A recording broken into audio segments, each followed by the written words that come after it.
Hello and welcome to another episode of the Hockey Hub podcast. So glad you could join us. Adam Pellerin, and pleased to be joined by George Bellecci, who has been on every podcast imaginable at Nesson, except for this one, making his Hockey Hub debut. What's going on, man? You know what? It's an honor, Adam. I appreciate the intro. I think I just reached the Guinness Book of World Records for most podcasts appeared on Nesson's network. And I'm excited, man. I've always listened to the Hockey Hub. You guys do a great job. You, Brick, Judd, everyone you bring on. It's Beanpot season, so I'm excited to get talking on this awesome tournament we have at Boston. And as you can see, I came prepared. I got my Enjoy the Ride Hockey Club hat. Let me figure out. There it is. Shout out the guys that Enjoy the Ride up in Buffalo. Found them. Great company. This is an awesome hat. So I'm excited to talk hockey. I'm fully in. Let's go. Hockey guy. All right, good. Excellent. Good to hear that. Bruins have a matchup against the Sabres next week. So, maybe I can borrow the hat if we talk Buffalo. But anyway, you mentioned the Beanpot. I do want to tease, though. We do have some great best of interviews coming up on this Hockey Hub podcast with Brad Park and Shawn Thornton.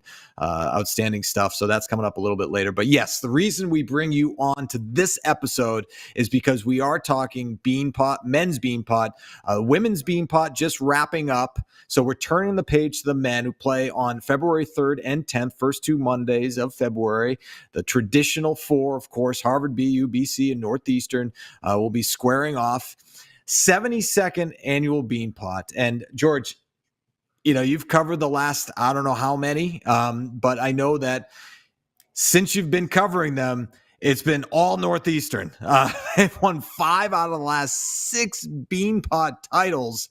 And, for a school that, only had a handful going in like 8 years ago, they've dominated the tournament. And so Northeastern is looking to repeat their success. They got a matchup against Boston College, BU, and Harvard kick things off. But just your overall thoughts on the Beanpot coming up. You're actually 100% right. Since I've been doing ringside for the Beanpot, Northeastern is back-to-back Beanpot champions. And this is exciting because when I took the trip to Northeastern, that's a school. Look, BC and BU, they have the draft picks. They have the national recognition.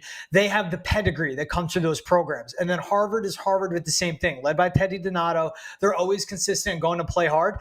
Northeastern's always a school that is one of the top in Hockey East, one of the top nationally in the top 25 conversation of hockey programs when it comes to NCAA Division I programs across the country. But when it comes to the Beanpot, they're usually the underdog in all this. It's BC with this draft pick. It's BU with this draft pick. We've seen through the years. It's a Will Smith. It's a Macklin Celebrini. It's Harvard led by upperclassmen.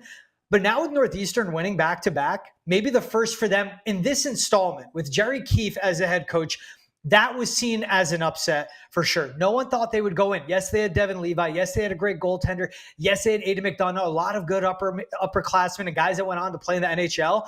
But it was seen as a BU tournament to lose. Then they pull off the second one. That's BC with the kid line, getting knocked off by Macklin Celebrini. It's Macklin Celebrini, who we just saw take on the Bruins in the Garden for the Sharks. So when I was talking to Northeastern, what excites me about them, and this is a third-year led team. They have a junior class. It's Cam Lund, Jack Williams, Vinny Borghese, and Jackson Dorrington. They all, out of the potential games played over the 3 years, they've only missed 3% of Northeastern games. Like all of them have 89 plus career games under their belt when they could have played 93. So they are all dependable, durable, and they're all reliable for it. But talking with them, it's what is the feel here? What's it like having the pressure back to back? What's it like having the target? And they've told me, we know we're not the underdogs. Sure, we got away with it the 2 years. You can't be looking to three-peat without knowing that everyone's going to be coming for you. So they're aware of, the World Junior quality players that BC and BU have. They're aware of the, NHL legacy guys like the Karpas and Langenbruners on Harvard. But they're aware that they've won this and they're expected to win it again. So with that, there's the chip on their shoulder of we got to continue to dominate these other schools and prove ourselves that Northeastern's one of the best. And also the awareness too of we are getting everyone's best shot. It's not because of BC and that top 10 ranking they have. It's not because of BU being 11 in the country. No. It is because those schools expect to win trophies and we've been the one to stop them. And that's what excites me a lot about the Huskies in this, Adam. Yeah, no question about that. Well said. They've won 5 out of the last 6. Jerry Keefe has found success as head coach behind the bench for the Huskies. And, well, since we're talking about Northeastern, we should kick things off by hearing from the Huskies head coach, Jerry Keefe. Yeah, it's, we're fortunate to have some guys that have won the tournament because I think experience is really important when you get into this game. We have 15 new players on our team. So those are 15 guys that have not played in the Beanpot yet. So we're gonna look to our guys that have the experience, that have won this tournament before. If you look at our junior class, they've won multiple Beanpots. So I think when you get a taste of winning the Beanpot, it makes you want to win it even more. What has it meant for you to be a part of this run? I mean, you've been to the finals 9 times since you've been here. You've witnessed 5 Beanpot wins, but then it was your first as a head coach, and then your second. Yeah. What's it felt like for you to be a part of this run with this group? Yeah, there's nothing better than seeing your players win a Beanpot because they're going to have that the rest of their lives. It means something to them. It means something to their family. It means something to the school. So for me, that's the most thing you're proud of as a coach is seeing your guys have the opportunity to hold that trophy, and that's something that they're going to bring with them the rest of their life. What do you think is key for them to win it again, or just in general to win the Beanpot for any team? Yeah. What does it take? Is what I should be asking. Well, it takes a special group that's going to rise to the occasion. That's going to be able to play in a big game, and understand that every play is really important in a game like that. And also understand that you got to win the first week, right? I mean, that's how you get to the finals. You've got to take care of business that first week. You can't look ahead at all. And I think our group's done a good job of that over the years in the Beanpot. So our focus is just on that first game on the Monday night against Boston College. We know it's going to be a tough game. They're a great team. So when we get in there, we know we're going to have to be at our best. All right, so that was Northeastern head coach Jerry Keefe. And, well, the Huskies will take on Boston College. And, the team with the longest Beanpot drought is BC. They haven't won since 2016. Greg Brown looking for his first Beanpot as head coach of the Eagles. Of course, all those years with Jerry York, and BC's won the second most Beanpots in the tournament. And you mentioned all the talent that Boston College has, and you mentioned on the BU side, Macklin Celebrini coming to the Garden on this past Monday with the Sharks. Well, Will Smith, the Lexington native, did as well, and he scored against the Bruins, and he was a part of that kid line with Ryan Leonard and Gabe Perreault. He's not there anymore, but BC doing just fine as we record this podcast, George. Number 1 team in the country and the youngest team in the country. Isn't it amazing what Greg Brown's doing? And that's the thing. You lose a Will Smith, 4th overall pick. Now they have James Hagan, who's expected to be the number 1 overall pick in this upcoming draft. And he slotted into that Will Smith spot that he left vacant, I guess you could say. And it's been effortless, but it's more than James Hagan, a number 1 overall pick. It's Gabe Perreault, a first rounder by the Rangers when you go to 2 NHL drafts ago. And that's a guy that you watch his game, just like his dad, who had a long career throughout the league, so heady, such high IQ. The game is so slow for him in the best way possible. Not his game is slow, but he slows everything down where he just knows where to go with the puck or where to be to get the puck on his stick and set his guys up for assists or score the goals himself. But the biggest, come up of this team, in my opinion, is Ryan Leonard. And you say that about a guy that was picked by the Capitals 9th overall. And to me, had a pro-ready game last year. I was surprised he came back because I feel like he could have played. I'm happy he came back because right now he's 3rd in the country with 18 goals. And that is a guy where you would say out of the 3, highest floor in the NHL. Will Smith had the highest ceiling, but sticking with Ryan Leonard, what he does so well is his compete is off the charts, how tough he plays, and just his game. You can drop him, I believe it, Adam, seriously. You can drop Ryan Leonard in the NHL right now with any team, and he will find a way to fit in. And I think that's a reflection of his level of play, how skilled he is, but also just everything he brings to the game. He's more than a scorer, but he has 18 goals on the season, again, 3rd in the country.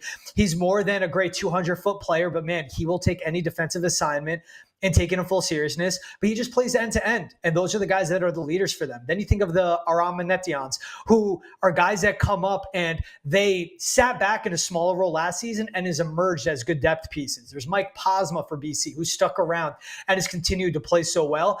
And can't talk about all this talent without Jacob Fowler. In my No opinion, the best question. goalie in this tournament, 6th in the nation with a sub-2 goals against average. And above the numbers you would see when you look up his stats, Adam, ask anybody at Boston College. If anything gets behind him, soft goal, great goal, something he was like, you know what, I can't do anything about it, puts it behind him. His poise and composure is what sets him apart. When they have him playing behind them, they don't take it light. They go, hey, I don't want to make his job difficult, but it's a confidence for the 5 skaters in front of him that they know they have a goalie that can bail them out of tough situations, but always keeps BC in the game. Fowler's really athletic, but really skilled and doesn't rely on his athleticism to be a good goaltender. He just is kind of the complete package, and he's also an NHL guy as well. A 170 goals against average, 934 save percentage as we record this in Boston College, 3rd in the country in goals allowed. Their PK is unbelievable as well. So defensively, we talk about all the offense for BC. Defensively, very good. And obviously with Fowler between the pipes. Here's BC head coach Greg Brown. Yeah, it's got such passion on a local level. I think I heard our tickets sold out within an hour and a half for the student body, and all 4 schools carry that passion for it. So when you get the 4 schools at that close of proximity and all in one building, it's you can just feel the electricity. So in itself, it's an event you want to win, you want to try and be successful in, but also just to have that opportunity of a playoff type atmosphere in February is a great experience for the team. All right, so that's Boston College. Let's move out of hockey for a second. Talk about the ECA school in the tournament. Of course, we're talking about Harvard a couple of years ago, lost to Northeastern, the first ever shootout in the Beanpot, which is sort of heartbreaking because it's like, oh man, you don't want to see this end in a shootout, but that was the result for Harvard. They haven't won since 2017. Ted Donato, of course, the longest tenured head coach for the Crimson in the tournament and the only guy that's won it as a player and a head coach. And so Harvard, 5-5-2 on the year as we record this podcast. Yeah, and Harvard, they're the underdogs in all this, Adam. I spoke about what makes Northeastern so good. It's their junior-led BC, and we'll get into BU. I spoke about that. This is a team that feels like it's still ascending. It's tough when you are in the Ivy League with the NIL, with the transfer portal. It is, you don't see these teams sustain the success as easily. It is reset years. That's what last year felt like, but now you have guys like a Mason Langenbrunner and a Zachary Karpa, which very, familiar last names, and that's for a reason. Of course, Zachary Karpa's dad played for the Rangers at the end of his career. Mason Langenbrunner's dad, Jamie, is a hockey Hall of Famer, and they've all overlapped with Teddy Donato, which what brought them there. But this is a team that puts a lot around leadership, and they play a different style of hockey than what you would get in the Hockey East. But in ECAC, it's very physical. The speed is still there, and the quality of opponents. I mean, the long road trips, taking long bus rides up to Cornell, wherever have you. And what's big on Harvard, the guy to watch in all this to me is Ian Moore, because he is once again back. He's a captain of this team. He is the leader, especially being on the blue line for them, and it means so much to them. But that's a guy that has been pivotal with how smart he is on the ice, along with his playmaking ability. That a lot relies on him, but that is someone, you asked Teddy Donato about it, that's the guy that drives this bus. They have the scores, but when it comes down to it, they want to win with defense, which, hey, if you can keep it low scoring against BC and keep it tight, you need to get one behind them. That's what could work out. That's how Harvard wants to play. So, I am interested in what their opening round matchup will look like against BU. And I'm just interested in this team overall, because what the magic of the Beanpot is, Adam, is that it's any team can win on any night. We've seen the upsets happen, and Harvard certainly has the Stallions to keep up with the BU team in the opening round. All right, you mentioned Ted Donato. Let's hear from Harvard's head coach. I think it's something that all 4 schools kind of circle on their calendars, both as players and coaches, that it's just such an amazing event and a great opportunity to play at Boston. The Boston Garden, if you will. I know it's changed names a bunch of times, but it still will always be that to me. But it's just such a unique tournament. It's got such a buzz around town in Boston, and I think the teams all take great pride. The games usually are very exciting, and I think everything is just first class. And NHL-like, whether it's the venue or the coverage by Nesson, it's really first class and an amazing experience for all the players and fans of the teams. Have you started to notice any buzz yet in the room? Are the guys starting to gear themselves up for it, or are they still waiting a little bit? I don't think they talk about it much, but I'm sure they talk amongst, at least in front of the coaches, because we want to keep them, focused on the here and now. But I'm sure, they've talked about it, amongst each other, and I'm sure they want to, as seniors, that group wants to, get their hands on a Beanpot title before they leave, and I think that excitement starts to build up right about from now to right up until the time it starts. So it's exciting, and I think a real opportunity to be treated like a pro, and I think our guys love that challenge and that opportunity. All right, so 3 down, 1 to go, and that would be Boston University, led by Jay Pandolfo. BU looking to get back into the winner's circle, a school that has won the most Beanpots out of any of the 4 schools. And we talk about, Lane Hudson and what he's doing with the Montreal Canadiens, of course, the former Terrier. Well, 2 of his brothers are on the BU roster now, and so that'll be exciting to see. Yeah, and that's Cole Hudson being the freshman, just like mimics his brother Lane of his hands, his stick handling, and that puck is basically attached to him at the stick. I mean, just seeing the highlights you've seen over the past weekend, we're a few weeks out from the Beanpot, he makes defensemen look silly, just like Lane. And this is a team, again, where high-powered in scoring, second in the country at 3.9 goals scored per game. And then they're led with experience in the crease with Matthew Caron returning as a starter. But it starts with Cole Hudson. They have Cole Iserman as well, 20th overall pick by the Islanders in this past NHL draft. But the one that sticks out to me in all this, Shane LeChance, he's wearing the C, and we know he's Jack Parker's grandson. So you can say, well, yeah, that's why what happened. No, Jay Pandolfo is so impressed by LeChance, where he's an effortless leader. He doesn't have to try. It comes natural to him. And he was unanimously voted on by his teammates to wear the C. There's Braden Gummer, who transferred from UMass Lowell. He's a grad student leading the blue line that's young. There's Hudson. There's Iserman. There's all these guys. No. Shane LeChance is a leader, and that says a lot about this team. They're so talented. They play so fast. And Adam, I'll tell you this. They are huge, like massive. When I did ringside UMass Lowell against BU, the whole crowd was like, how big are these guys? But that's what they bring. It's speed with size, and it's also experience. Again, it shows how good this tournament is. I would not be shocked if BU finally breaks through in this group and with Jay Pandolfo leading the bench now to get that Beanpot trophy. Yeah, 31 Beanpot titles and looking for their first since 2022. Here is head coach Jay Pandolfo. I just think it's just the history, the tradition of it, the 4 schools being in close proximity. I think that the alumni from each school, the student body, it's just an exciting time of year.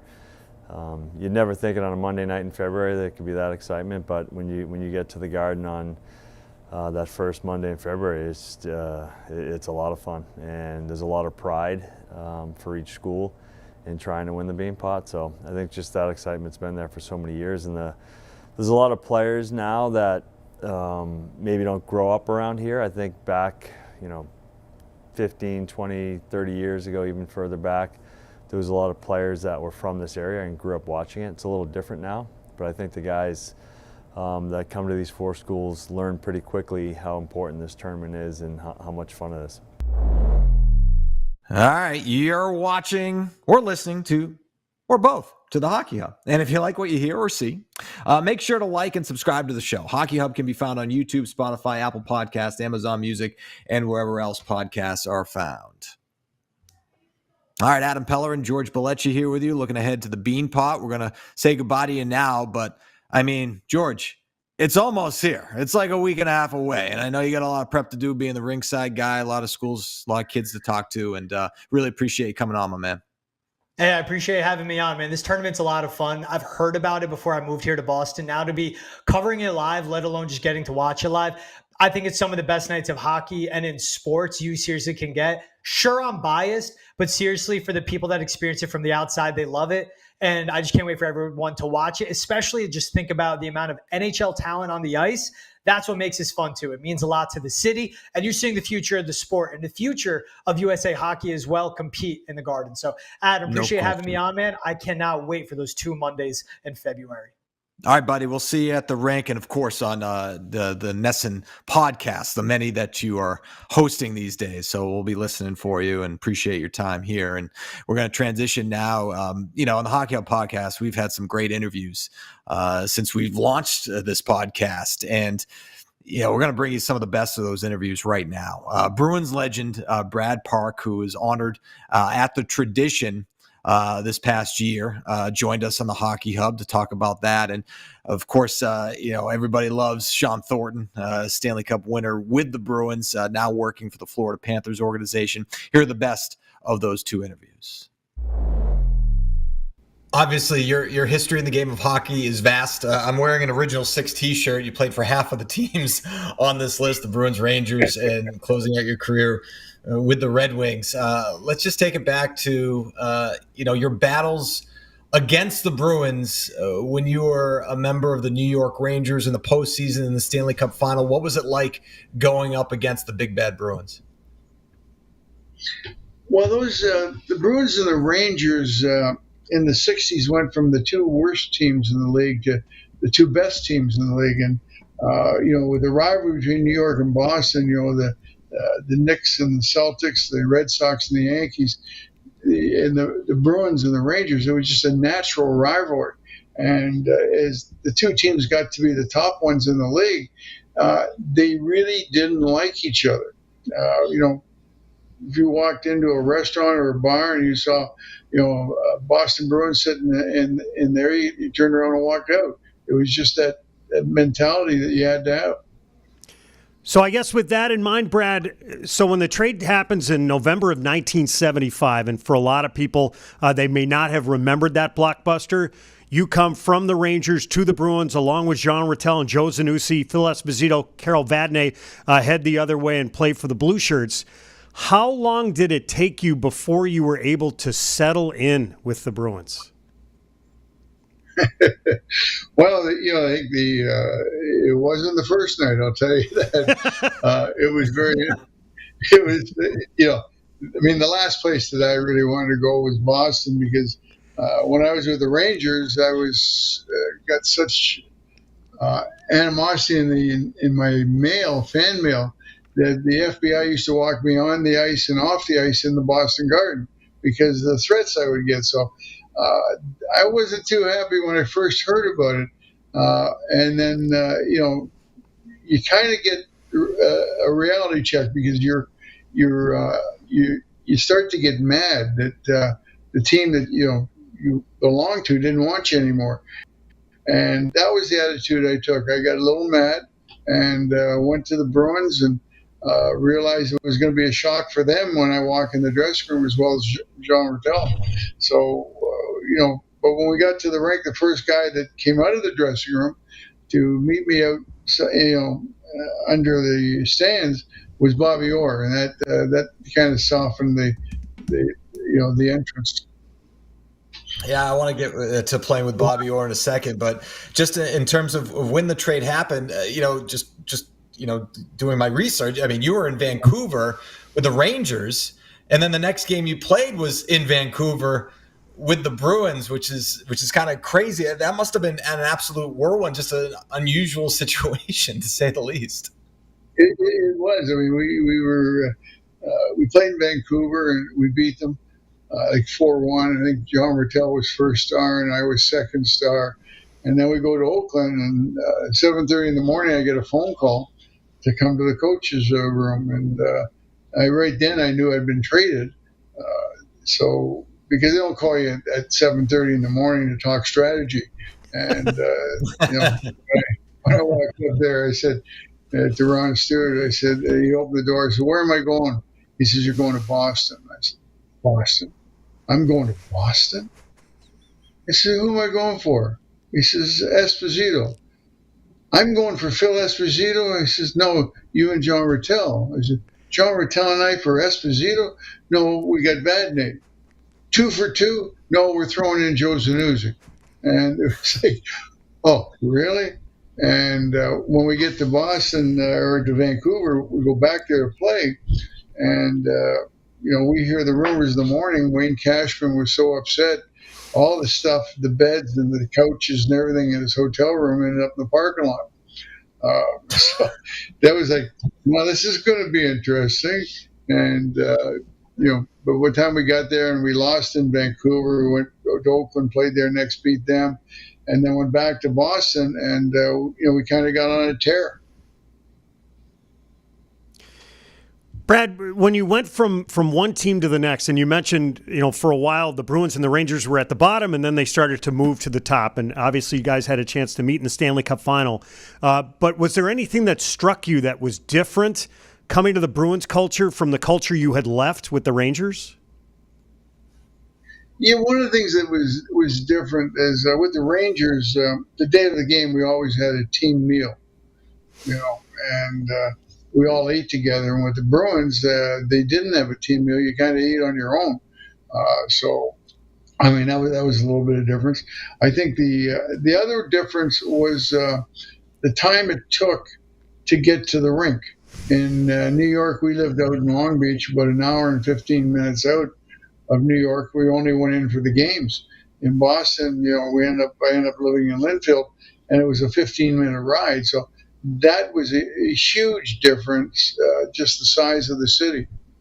I do want to just get back to something that I read, which I thought was just a great story from right after you were traded to Boston. You talk about Bobby Orr being very gracious in your first meeting with him, but what was your first meeting like with Terry O'Reilly? That's a very interesting thing. Prior to coming to Boston, I think it was a year before, Terry and I got into it. I was coming out of my zone with the puck. It was in New York, and I was making a pass, and he come from my left side, and as he came over, down he goes. And he's on the ice on his knees, and I take his head and I jam it into the ice, and I split him up the middle. And he comes after me, and we end up, in a wrestling match, we end up on the ice, and he's on top of me, and we're like nose to nose, and he's bleeding on me. And he said, you jammed my head in the ice. I said, you're goddamn right. I said, you tried to break my ankle and fall on it. He said, I did not. I'm just clumsy. So now for the next 2 games we played against them, right, is every time I played, it was on the ice with Terry, I was dancing like Baryshnikov in the ballerina. He was taking runs at me, and I'm doing pirouettes and everything to get out of his way. So now we haven't played each other in the year I got traded. And I walk into the dressing room, and there I go walk around. I put my hand out to say hello to Terry, and he puts his hand out and he pulls it back, and he says, I owe you. And I said, yeah, you probably do. So once a month for a number of years when I was there in practice, every once in a while he would cold cock me and knock me on my ass. And I'd look up to him and say, we done yet? He said, not yet. That was Taz. What did Cherry have to say? Cherry didn't know anything. It wasn't like he took a real cheap shot at me, but he just knocked me on my ass, right? And Cherry was all for that, right? That's fantastic that he was able to stick up with you. Brad, I know it was just such a limited amount of time that you and Bobby Orr were together, but when you finally had a chance to play with him as a teammate, was there something in particular that really stuck out?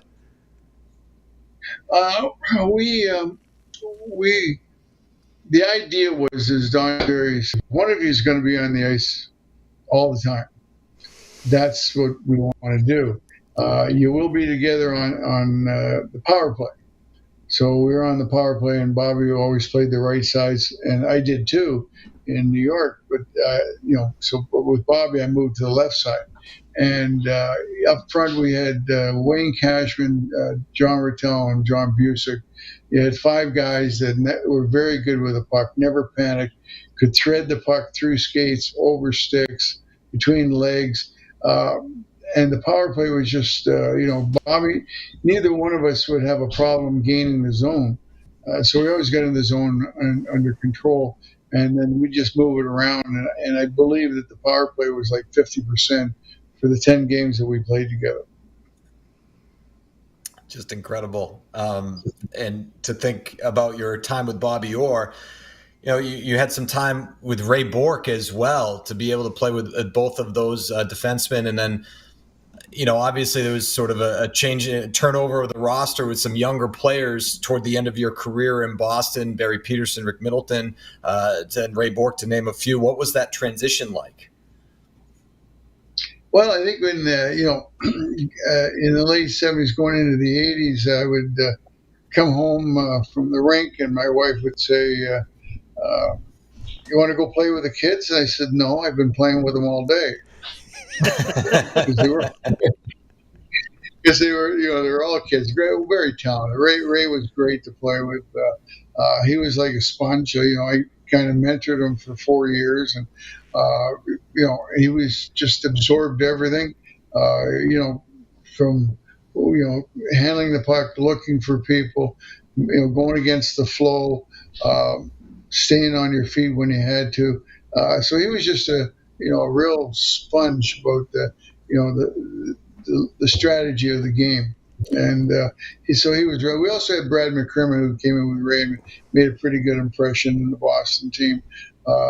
Barry Peterson came in, and he and Rick Middleton clicked into an unbelievable line. And Mike Krushinski was the young guy that came in and really, made the third guy in that line. We still had the Peter McNabb and the Terry O'Reilly and Stan Jonathan or John Winsick. So they were very forceful line, and they were fun to play with. Since we bring up the names like Orr along with yourself and Raymond Bourque, who you had a chance to play with, if you sort of take a wider view, is it pretty incredible the legacy of defensemen that the Bruins have had in franchise history? I think I don't think there was Eddie Shore was probably the most dominant defenseman, back in the 20s and 30s, and so charismatic. But once they didn't have anybody over the years generally that was, kind of taking the puck for a whirl till Bobby showed up, and Bobby had changed the theme of the game, that the defenseman could control the game, come late, and get into the rush. And Bobby and I are the same age. He's a few months older than I. He came in into the league as an 18-year-old. I came in as a 20-year-old. But it was after us, the one guy that steered the team for many years was Harry Sinden. And Harry Sinden, he played with one world champion. He was a defenseman, and he knew the value of having a dominant defenseman. And I think when I got traded here, Bobby was just coming back from an injury, and Harry actually had inside knowledge because he knew he coached Team Canada in '72 the Summit Series, and he knew what type of player I was, what type of player John Rattel was. He also knew what type of personalities we were. And then, I got there, and Bobby went out, and we still had success. And then, that's why he went after Ray Bourque. He wanted, again, to have that dominant defenseman, and you can go, right up until, Zdeno Chara, somebody that's really going to make an impression on the blue line. Brad, I wanted to ask you about the centennial season with the Bruins, honoring all of the eras of Bruins hockey, obviously you being a big part of that, and then selected to the all-centennial team. What did that honor mean to you? It was an interesting thing. I was living it was in the winter, so I was in Florida, and they were having a big function, and I ended up saying, okay, I'll come up for the for the opening night and everything like that, but I can't stay for the dinner because I got a doctor's appointment. I got to go back to Florida, and Charlie Jacobs called me and said, Brad, I'm not supposed to tell you, but you're on the Centennial team. Do you think you could stay over? And I said, Charlie, I think I can now. So it was quite an honor. Brad, when you watch the Bruins or just the National Hockey League in general now, is there anybody that catches your eye that you find yourself watching? Yeah, I think, definitely the Makar out in Colorado is a heck of a player. What I look for with most guys, if they're going to be a puck controlling defenseman, their ability to go back against the flow with the puck. One of the things that I've always said is that when you come around that net, the first thing you see is the first thing they see. So it might not be the right play.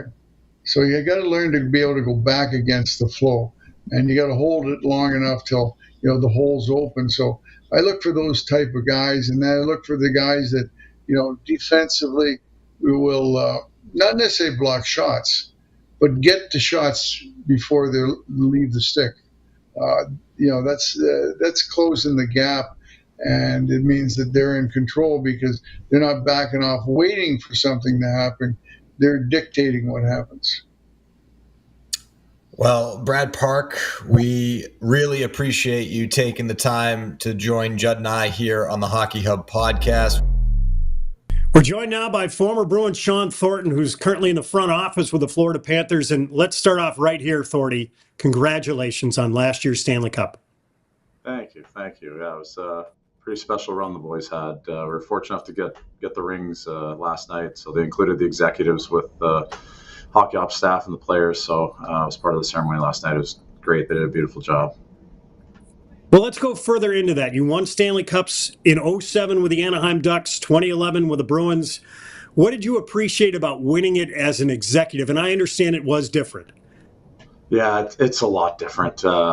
It's great to be along for the ride, to be in this organization for 11 years, to see the dedication and the patience that the Vitals and Seafoods have had with this organization, and continuing to invest in it and having that investment pay off and be a part of helping grow the fan base and selling sponsorships and ticketing and a lot of those things. It's great, but it's not the same as being the man in the arena. I have a unique perspective on that, probably opposed to others in the organization that are on the business side, but I didn't really feel as much part of it as I did when I was a player, for sure. But again, I'm so happy for ownership and for the guys and for the coaching staff and for all the front office to see all their hard work come to fruition.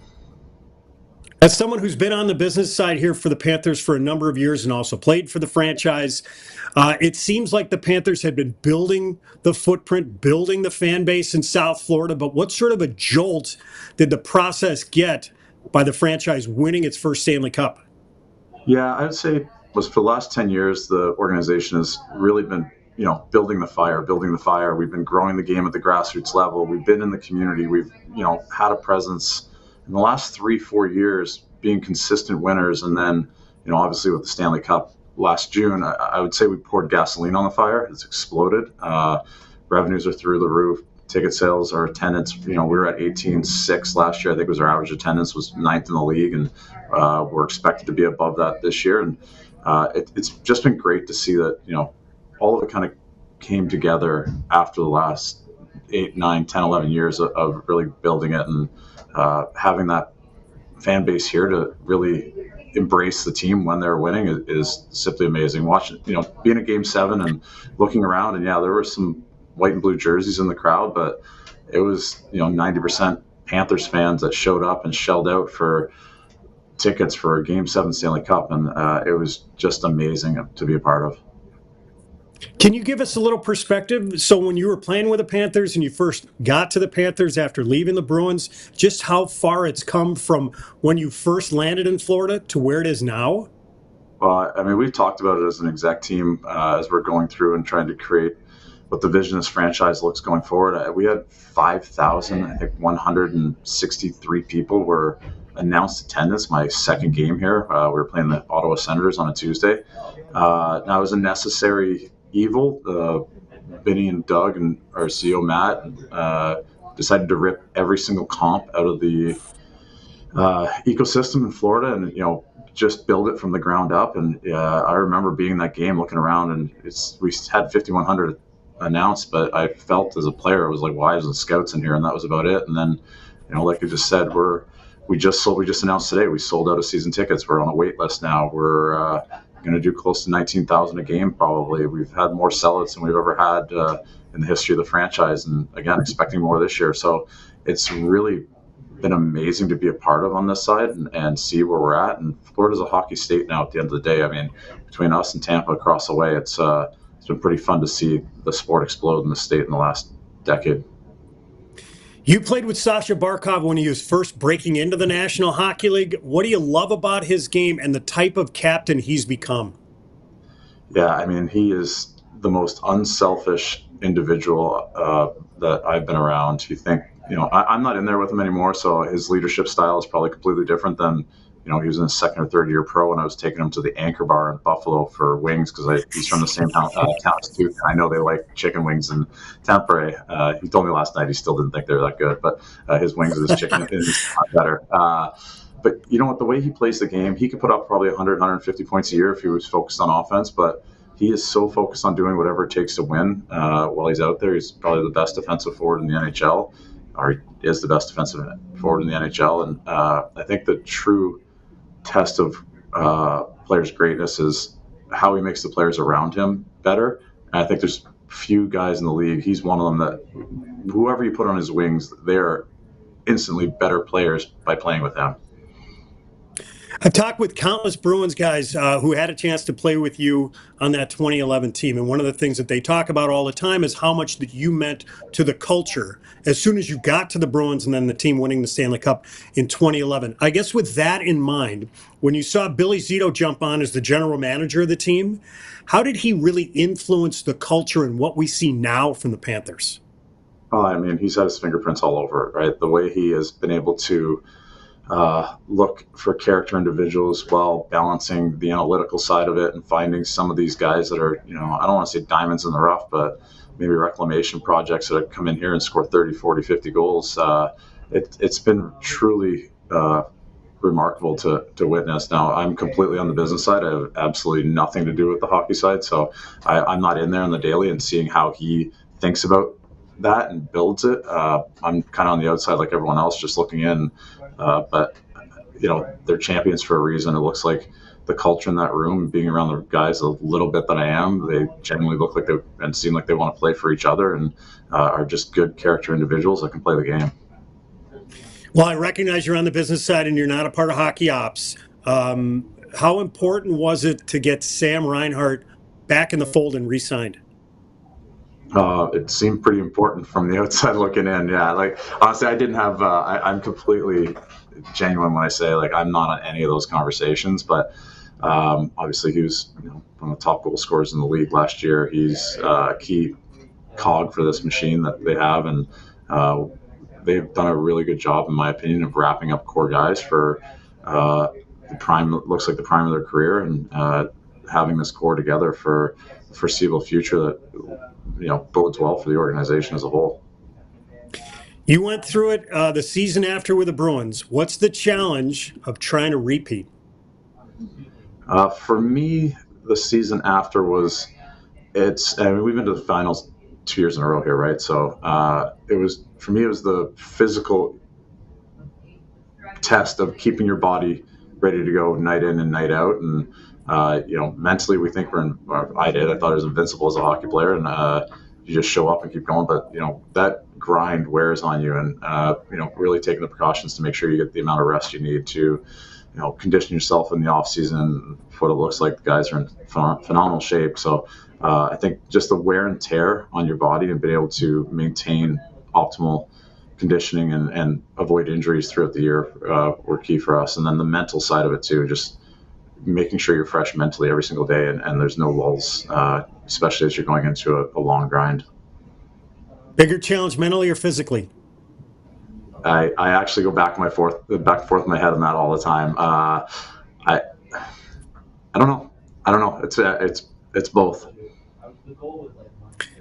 I have to ask you a couple of questions about the Bruins before we spring you. If I had told you and Gregory Campbell, who's in the Panthers organization in 2010, that Brad Marchand was going to be the captain of the team, how would you have responded? I would have said he has some growing up to do, but his competitiveness could get him there. And he has grown up a lot, he'll admit it. And I'm extremely happy for him. I was fortunate enough to come back for his 1,000th game last year. His wife invited me, and it's so great to see where he has ended up. And I got nothing but the kindest words to say for Marshy. He's been an ultimate professional. Even some of the antics. I think the antics used to take away from how great of a hockey player he was when he was younger. But I mean, he was a difference maker from his first year on the ice. I mean, there's no secret that he only played 14 games with me and Soupy for a reason. He was better than us and deserved to go up and play with Bergie. So the other thing that, in talking to some of your teammates about Gregory Campbell and his relationship with Marshy, he said, I think the quote that I got from one player was, Soupy is relentless. He constantly gives it to Marshy, still gives it to him. What's he giving it to Marshy about? I don't know, actually. I haven't been around that part of it. Again, Soupy's on the hockey side. I saw him last night. It's probably the first time I've seen him in months. I think those two constantly banter, though. They always did. They sat beside each other in the locker room. They're pretty close. So I'm sure it's a back and forth, not just Soupy giving it to him. I'm sure Marshy's giving it back just as hard. So I know you tell stories in the past about your Stanley Cups and some of the bouts you had. You were one of the best technical fighters of all time in the National Hockey League. But I want you to walk us through your penalty shot goal in 2012. Yeah, amazing. I never got a shootout opportunity after that from any coach. Walking through it, I mean, I pulled it off in practice a bunch of times. I could also go back to the forehand on that move if I wanted to. And I asked Timmy Thomas and I asked Tuukka, I'm like, should I try it? And they were like, yeah, you have to. And listen, I don't think anyone was expecting it. If I didn't pull it off, I didn't disappoint anybody. Nobody was expecting it anyways. And if I do pull it off, I mean, maybe we'll be talking about it 11 years later. So, a bit of luck there too, but I knew I could pull the move off. I just didn't know if it would go in. Did you needle Claude at all? Like, hey, how about the power play? Let's go. Not the power play, but when we got to shootouts, I'm like, you've seen it in practice. You've seen it in a penalty shot. Like, really, you're getting the sixth defenseman to go before me? I'm not that bad. I just proved it. But anyways, I get to retire 1 for 1, so I'll take the win. So the other thing I need to ask you about, Big Papi, David Ortiz, was telling a story to Nikita Zadorov when those two had a chance to meet for the first time this summer at Fenway Park. And Papi tells a story, and I think you're giggling because you know where I'm going. He said that you left him tickets to a game, and you told him that the minute he walks in, I'm dropping the gloves with someone. Break down the story.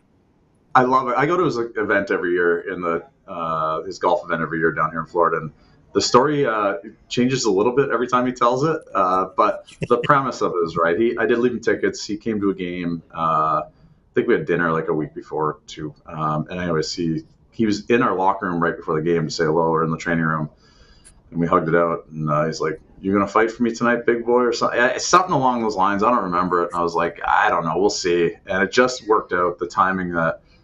We were down 2-0, I think. He just got to his seats, and I squared off with kid Tim Jackman right in front of him, like the minute he sat down. So he's convinced. I've told him it's not wasn't orchestrated, but he's convinced I did this for him. He's the best. The next day, he sent a bat to my house that said, like, "You are a bad man," or something like that, and he signed it. He's been a friend for a long time, and I love that he still remembers it and still tells the story. He's such a good dude. Well, I'm glad that you clarified it, because in my head, the way he told it, I'm envisioning that he sits down and then all of a sudden you jump onto the ice. And I was going to ask, like, who was the unsuspecting character who had to face you for that. No, we had fought before, and he. In this instance, he didn't really have a choice, but yeah, it was a little coincidental. But Poppy still doesn't believe me. He's like, no, you did it. You did it for me. You did it for me. So, I love that guy. See, it doesn't, you can't let truth get in the way of a good story. Right. Thorny, thanks for taking the time and being so generous with your time here today. Good luck this season, and we look forward to seeing you here down the road. Thank you. Good talking to you. Special thanks to Brad Park and Shawn Thornton for joining us here on the Hockey Hub podcast, and special thanks to George Bellecci joining us as well to look ahead to the 72nd Men's Beanpot, which will take place on February 3rd and February 10th at TD Garden, and you can catch all the action right here on NESN as we wrap up episode number 31 of the Hockey Hub podcast. We appreciate you joining us. Another episode drops on Tuesday as the Bruins get ready for a matchup against the Buffalo Sabres next Tuesday. Until then, we'll see you.